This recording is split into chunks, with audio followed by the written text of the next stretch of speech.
Social मीडियामध्ये त्याची फार चांगली उत्तम टीम आहे। तो कामापेक्षा सोशल मीडियामध्ये पहिल्यापासून आम्ही लोक कामात आहे, तो सोशल मीडियामध्ये इतका पोहोचलेला आहे रोहित की तो असं काहीतरी वेगळं दाखवून हे वाईट हे कालच्याच आहेत हे परवाच्याच आहेत असं पण दाखवायला तो मागं पुढं बघणार नाही। त्याच्यामुळे त्याला सध्या काही उद्योग नाही आहे। परवाच्या शेवटच्या सभेमध्ये पण बघितलं कशा पद्धतीनं त्यांनी ती नौटंकी केलेली होती। हे त्याचं कामच आहे। मी त्याला फार लहानपणापासून त्या ठिकाणी ओळखतो। त्यामध्ये मी दत्ता भरडेंचं ते व्हिडिओच्या नंतर एक स्टेटमेंट पाहिलेलं आहे। त्याच्यात दत्ता भरडे म्हणाले की मी तिथं राऊंडला गेलेलो होतो आणि ती व्यक्ती जी काही होती त्यांना कदाचित तिथल्या दुसऱ्या लोकांनी मारहाण केली असती। ती मारहाण होऊ नये तिथं काहीतरी त्यांचा वाद चाललेला होता, किरकोळ वाद, तसं काही होऊ नये त्याकरता त्यांनी तिथं तो हस्तक्षेप करण्याचा प्रयत्न केलेला आहे। आणि त्याचं म्हणणं की बाबा मी काही याच्याबद्दल कंप्लेंट देणार नाही।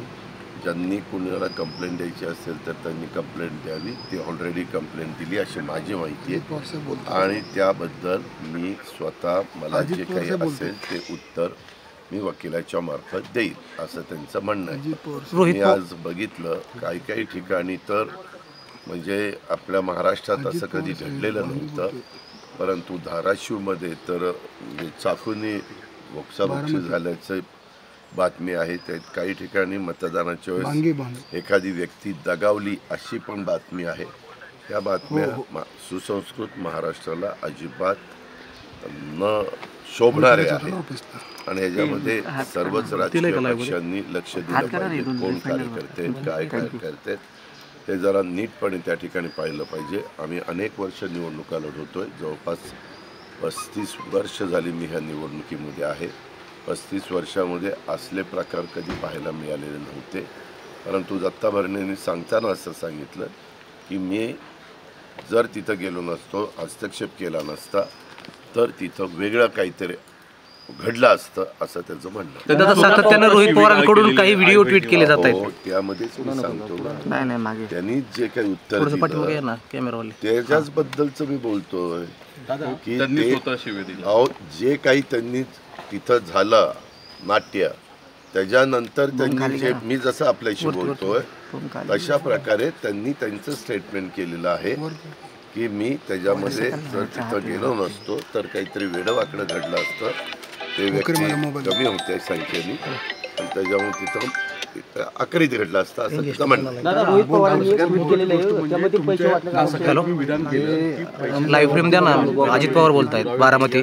पण तरी देखील परत आज दिवसभर वारंवार मी राष्ट्रवादीमध्ये पहिल्यापासून आहे, स्थापना झाल्यापासून सेट करणे सचिन रोहित पवार ज्यावेळेस आमच्या पक्षात आता तो आमच्या पक्षात होता घड्याळाच्या चिन्हाकडे तेव्हाही सोशल मीडियामध्ये त्याची फार चांगली उत्तम टीम आहे। तो कामापेक्षा सोशल मीडियामध्ये पहिल्यापासून आम्ही लोक कामात आहे, विकास कामात आहे। सगळ्या दुनियाला माहिती आहे की मी 6 वाजल्यापासून विकास काम सुरू करतो। तो पहिल्यापासून ह्या सोशल मीडियामध्ये त्याला फार इंटरेस्ट आहे आणि अलीकडच्या जनरेशनमधला असल्यामुळं त्याला सोशल मीडियाचा वापर कसा करायचा काय करायचा मला 2-3 गोष्टी कानावर आल्या। एक तर वेल्हा तालुक्यातल्या पुणे जिल्हा मध्यवर्ती सहकारी बँक तो जो काही आरोप करतो त्यामध्ये माझ्या माहितीप्रमाणे बँकेमध्ये CCTV कॅमेरे असतात, तर रात्री CCTV कॅमेरेमध्ये चेक करावं कालच्या तारखेला जेव्हा त्याने आरोप केलेला आहे की बँक खरंच उघडी होती का, उघडी असली तर किती वाजता उघडी होती, कोण त्या बँकेत आलं होतं काय होतं।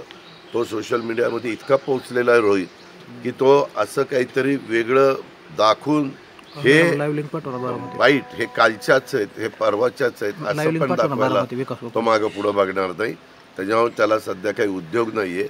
तो सध्या असलेच बेडवाकडं प्रकार माझ्याबद्दल बोलणं आणि लोकांच्या मध्ये गैरसमज निर्माण करणं। एक मिनिट या संदर्भामध्ये त्याचं त्या ठिकाणी काम चालू असतं आणि त्यांनी 2-3 असे सोशल मीडियामध्ये आता ही माझी गाडी आहे, गाडीमध्ये मी तुमच्याशी बोलत असताना कुणीतरी तिथं 500-500च्या 2-4 नोटा टाकल्या आणि लगेच शूटिंग घेतलं की तुम्ही म्हणणार अजित पवारच्या गाडीत नोटा सापडल्या। हे तिथं अजून त्या गाडीचं पण काहीतरी उदाहरण भोरमध्ये दाखवलेलं आहे हे सगळे प्रकार आहेत. निवडणूक आयोग आहे, पोलीस यंत्रणा आहे, बाकीची यंत्रणा आहे, त्यांनी याच्याबद्दलची चौकशी त्या ठिकाणी करावी. पारदर्शकच निवडणुका पार पाडल्या पाहिजे. आपल्या इथं शिवशाहू फुले आंबेडकरांचे विचारधारा आहे आणि त्याच विचारधारेने सगळ्यांनी पुढे गेलं पाहिजे असं माझं मत. दादा, सकाळी तुम्ही हे सांगितलं, त्यानंतर 2 व्हिडिओ त्यांनी ट्विट केलेले. एक काटेवाडी मधला आहे, काटे आणि बेसे सरपंच आणि माजी सरपंच, आणि एक तुम्हाला कारखान्याचा. सांगतोय की ज्यांचा आहे, मी अख्ख्या 6 विधानसभा मतदारसंघातलं तर बघू शकत नाही. ज्यांचा व्हिडिओ आहे, आपण एवढे मला अगदी प्रेमाने भेटायला इतक्या तास थांबलेला आहात, तर त्याच्याऐवजी काटेवाडीमध्ये जाऊन ते कोण आहेत त्यांना विचारलं असतं, किंवा हे कशा करता झालंय, ते कधी झालंय, ते आत्ता झालं का 10 दिवसापूर्वी झालं का 5 दिवसापूर्वी झालं, ह्याची शहानिशा करा ना.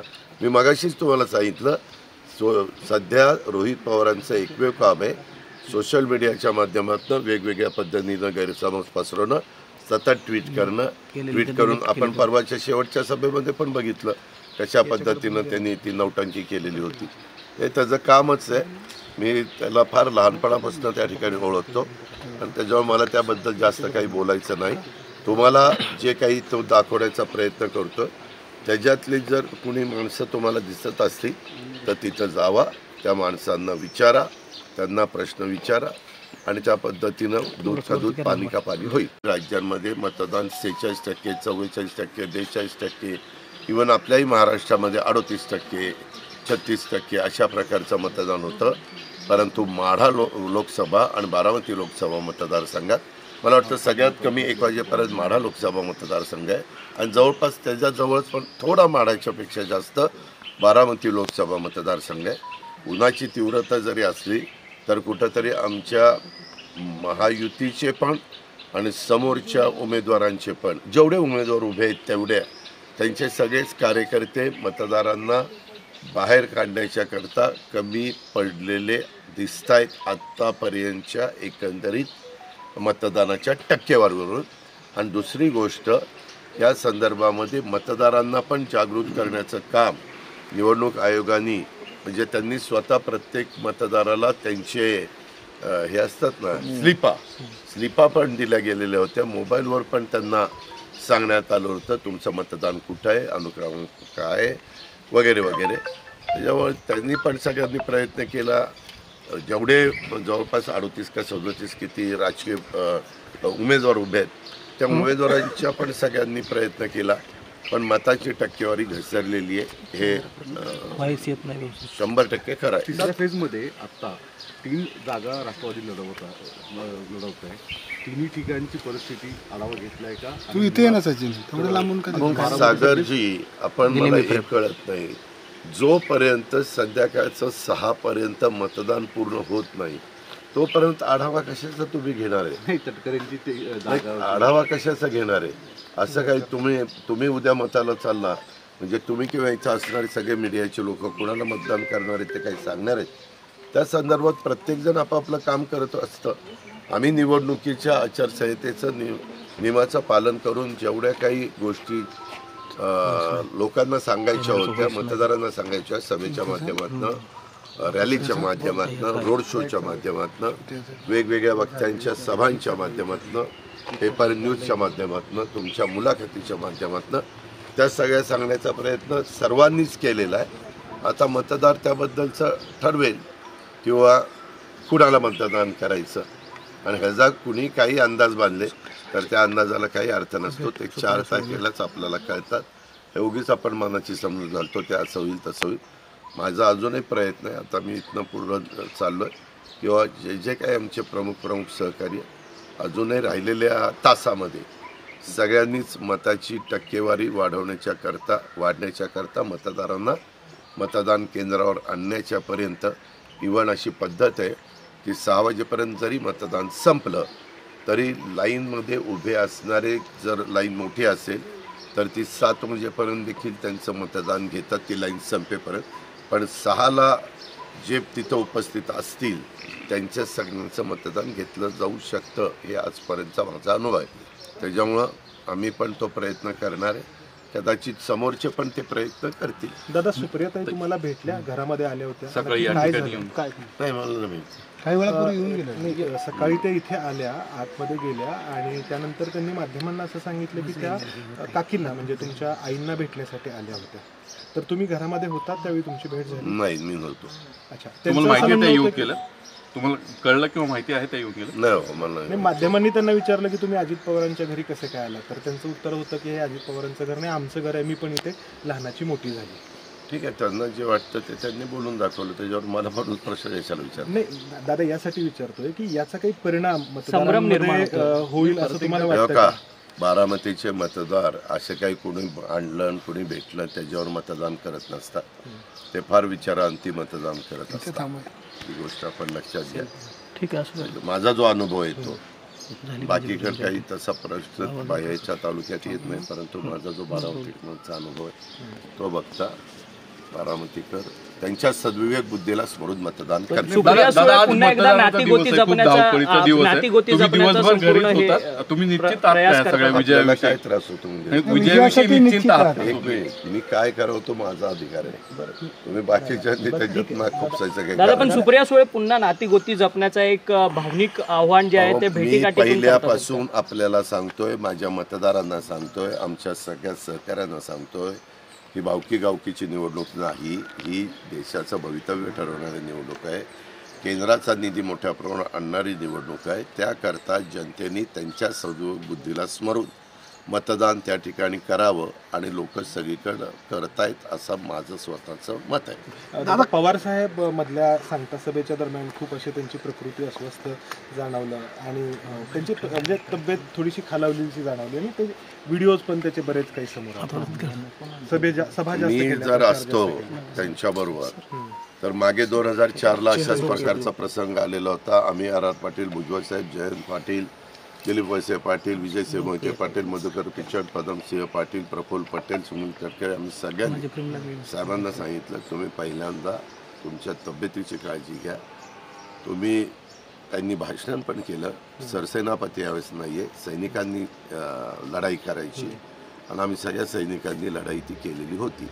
वास्तविक त्यांच्याबरोबर असणारे जे कोणी सगळे आहेत जवळचे लोक आज पक्षामध्ये, मग ते मी नावं घेत नाही, परंतु जे जवळचे तुम्ही बघताय स्टेजवर डाव्या बाजूला, उजव्या बाजूला, पायापाशी, समोर वगैरे, मागं कोण सगळे उभे असतात, जवळ अगदी चिटकून असतात, त्यांना काही वाटायला पाहिजे त्या जवळच्या लोकांना, किंवा त्यांनी साहेबांना सांगायला पाहिजे साहेब उष्णता एवढी भयानक आहे, म्हणजे 43पर्यंत टेम्परेचर, 44पर्यंत टेम्परेचर, 42पर्यंत टेम्परेचर आहे. अशा टेम्परेचरच्या काळामध्ये आपण आराम करावा, आपण आपली तब्येतीची पहिली काळजी घ्यावी. तब्येतीची काळजी घेत असताना हे बाकीचे प्रचाराची यंत्रणा आम्ही त्या ठिकाणी राबवतो, आम्ही ह्या ठिकाणी चालवतो. हे सगळे जवळचे इतके पोचलेले आहेत की ते साहेब आम्हाला एक सभा द्या, साहेब आम्हाला एक सभा द्या. प्रत्येकजण स्वार्थी असतो, काही माहिती नसतं, काही दांडकं करतात आणि नाही तुमचा मोठ्या बंधू ठीक आहे, काय ठीक आहे, माहिती घ्यायला काय होतं. प्रत्येक वेळेस काहीतरी चुकीचं विचारतात आणि पुन्हा मग मी जरा आवाज चढवल्यावर माझ्याबद्दल वेगळं बोलतात. माहिती घ्या, तो माझा धाकटा भाऊ आहे, त्याने काय बोलावं काय नाही बोलू ते त्यांनी त्याचं ठरवावं. मी त्याच्यामध्ये मताला गेलो होतो त्यावेळेस माझ्याबरोबर माझी आई होती, ते आपण सगळ्यांनी उघड्या डोळ्यांनी बघितलं आणि मला ज्या आईनं माझा जन्म दिलेला आहे ती आई माझ्याबरोबर आहे हे सांगायला माझ्या धाकट्या भावांनी काही नाक खुपसायचं कारण नाही, त्याने ह्याच्यात लक्षही द्यायचं कारण नाही. हा माहिती घेईल दादा. पुढचा प्रश्न असा होता की दत्तात्रय भरणे यांचा जो व्हिडिओ आहे तर त्यांनी असं म्हटलंय की बारामती ॲग्रोचा कोणी कर्मचारी त्या ठिकाणी पैसे वाटत होता आणि त्याच्यामुळे तो सगळा प्रकार घडलेला आहे. या संदर्भामध्ये चौकशी करा ना बाबा, अंदाज वर्तवण्यात काय अर्थ आहे. ते म्हणतात, त्या म्हणतात, मी मग तेच म्हणतो, आता ते जसं म्हणतात तसं इकडचेही म्हणतात, वेगवेगळे आरोप प्रत्यारोप चालले. वास्तविक आत्तापर्यंत ही निवडणूक भावनिक मुद्द्यावर नेण्याचा प्रयत्न टोटली रोहित पवार आणि ह्या बाकीच्या सगळ्यांनी आमच्या समोरच्या लोकांनी केला. मी पहिल्यापासून जसा मी प्रचाराचा नारळ फोडायच्या आधीपासून सभा घेतोय त्यावेळेसपासून माझ्या काय ते तुमच्या बूथ कमिटी यांच्या पण मी मेळावा मोठा घेतला होता. तेव्हाही मी बारामतीकरांना सांगितलं होतं, तुम्ही बारामतीकर म्हणजे माझं कुटुंब आहे आणि यावेळेस असं होण्याची शक्यता आहे आणि शेवटची निवडणूक भावनिकतेच्या मुद्द्यावर नेली जाईल. परंतु हा विचार तुम्ही अजिबात करू नका. तुम्ही विकासाचा विचार करा.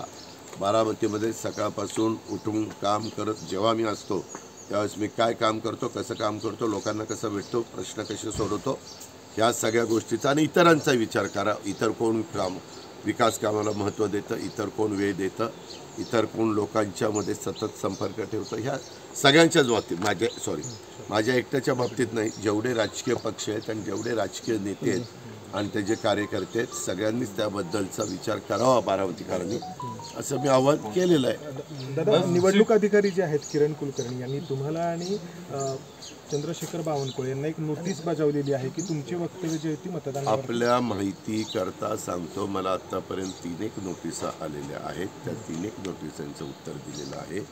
आपण जे म्हणताय ते माझ्या कानावर आलेले, मला अजून नोटीस पाहायला मिळालेली नाही. परंतु बावनकुळे साहेबांचं माझ्याबद्दल अशा प्रकारची नोटीस आली असं दाखवण्यात येते मीडियामध्ये. आल्यानंतर त्या नोटीसला काय उत्तर द्यायचं ते आम्ही देऊ, कारण नोटीस काढणं हा त्यांचा अधिकार आहे. उत्तर देणं हे ज्याच्याबद्दल नोटीस काढली जाते त्याचा अधिकार आहे. त्यामुळे आम्ही त्या नोटिसाला उत्तर देऊ. दादा, तुम्ही म्हणताय देशाची निवडणूक आहे, मात्र श्रीनिवास पवार म्हटले तुम्ही एकीकडे देशाची निवडणूक म्हणताय आणि 3 कुटुंब आणि आईंना तुम्ही आज मतदानाला घेऊन आणलात. तर श्रीनिवास पवार म्हटले की आई तुम्हाला असं म्हटलं की म्हणजे आम्हाला त्यांचं तुम्हाला आशीर्वाद आहेत त्या तुमच्याबरोबरच आहेत. ते फक्त त्यांचं म्हणणं होतं की तुम्हीच तसं म्हणताय. 1 मिनिट, जर आत्ता मला दाखवायचं नाही, उगीच मला माझ्या फॅमिलीचा पंचनामा करायचा नाही. माझी आई माझ्याबरोबर आहे, कालही होती, आजही आहे आणि उद्याही राहील. समजलं? माझे वडील वारल्यानंतर मी जो आईला आधार दिला आहे तो इतर कोणी जास्त दिलेला नाही आहे. खाजगी आईला नका विचारू, बाकीच्यांना जे आमचे जवळपास आहेत त्यांना विचारा. नंबर 1. आणि एवढं त्यांना अगदी नाकाला झोंबलं. माझ्या आईला मी मतदान घेऊन गेलो. आमच्या घरामध्ये कुणी वयस्कर असल्यानंतर आपण त्यांना आधार देऊन मताला घेऊन जातो. आता आमच्या समोरचे लोक देखील पवार साहेबांना आधार देऊनच इकडं तिकडं घेऊन जातात ना, का नाही जात? आणि दुसरी गोष्ट, मी त्यांच्या 3-4 सभांमध्ये स्टेजवरचे हे बघितलेले आहेत, बैठकीची व्यवस्था, म्हणजे नारळ फोडताना बघितली, इतर बघितली, परवा काहीतरी महिलांचा त्यांचा मेळावा झाला तेव्हा बघितली, शेवटची सभा झाली तेव्हा बघितली. तेव्हा तर ते अख्खं खानदार तिथं जे काही त्यांच्याबरोबर आहेत ते सगळे बसले होते. आणि कर म्हणजे त्याच्यात म्हणजे मला तर ते आश्चर्यच वाटलं. एकाने तर साहेबांचा फोटो मांडीवर ठेवला होता. आता साहेब समोर असताना पुन्हा फोटो मांडीवर ठेवायचं काय कारण आहे? जर मी साहेबांची तिथं सभा बघतोय, साहेब स्टेजवर आहेत, खुर्चीवर बसले आणि स्पीकरवर सांगतायत, काय मार्गदर्शन करतायत, तरी तुम्ही फोटो ठेवता. हे ज्यांच्या मांडीवर फोटो आहे, मी त्यांना ओळखतो अनेक वर्ष, हे त्यांचं अजिबात काम नाही. त्यांना कोणीतरी जाणीवपूर्वक तू फोटो मांडीवर ठेव, तू फोटो मांडीवर ठेव, हे सगळं जे चाललेलं आहे ना, हे निव्वळ म्हणजे मी ज्या घरात जन्माला आलो त्याच्यातली लोक कुठल्या पातळीवर चाललेली आहेत आणि काय पद्धतीनं चाललेली आहेत ते फोटो मला आत्ता माझ्या मोबाईलमध्ये तो बघितल्यानंतरही तुम्हाला कळेल. अशी सगळी काही पलटण बसली काय आणि अगदी सगळं कुटुंब आमच्याबरोबर आहे असं दाखवण्याचा प्रयत्न ते करतायत काय. मी फक्त माझ्या जिनं मला जन्म दिला, तिचा पहिला मुलगा मी जन्माला आलोय, तिला फक्त घेऊन गेलो तरी तुम्हाला इतक्या मिरच्या झोंबतात. आणि तुम्ही काय काय उद्योग ह्या निवडणुकीच्या काळामध्ये केले ते जनतेने पाहिले नाही का? आम्ही कोणी पाहिले नाही का?